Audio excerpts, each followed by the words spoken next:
చేశారు. అవును. అసలు ఉల్లిపాయ అన్నిట్లో వేసి వండుకు తినదానికంటే పకోడీలో ఉల్లిపాయ వేసి ఉల్లిపాయ పకోడీ చేస్తే ఉల్లిపాయ పకోడీకి ఇచ్చినంత రుచి ఎందులోనే స్పెషల్గా అట్లా స్పెషల్ తెలియదమ్మా.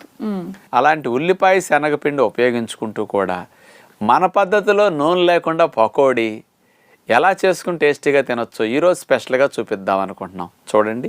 ఉల్లి పకోడీ తయారు చేయడానికి కావలసిన పదార్థాలు: పచ్చి శనగపప్పు 200 గ్రాములు, ఉల్లిపాయ చీలికలు 1 కప్, వేపించిన వేరుశెనగ పప్పులు ముక్కా చెక్క 1/2 కప్, వేపించిన నువ్వులు 1 టేబుల్ స్పూన్, పచ్చిమిరపకాయ ముక్కలు 1 టేబుల్ స్పూన్, అల్లము తురుము 1 టీ స్పూన్, వాము 1 టేబుల్ స్పూన్, నిమ్మరసం 1 tablespoon, sambar masala 1 teaspoon, జీలకర్ర పొడి 1 టీ స్పూన్, వంట సోడా 1 టీ స్పూన్,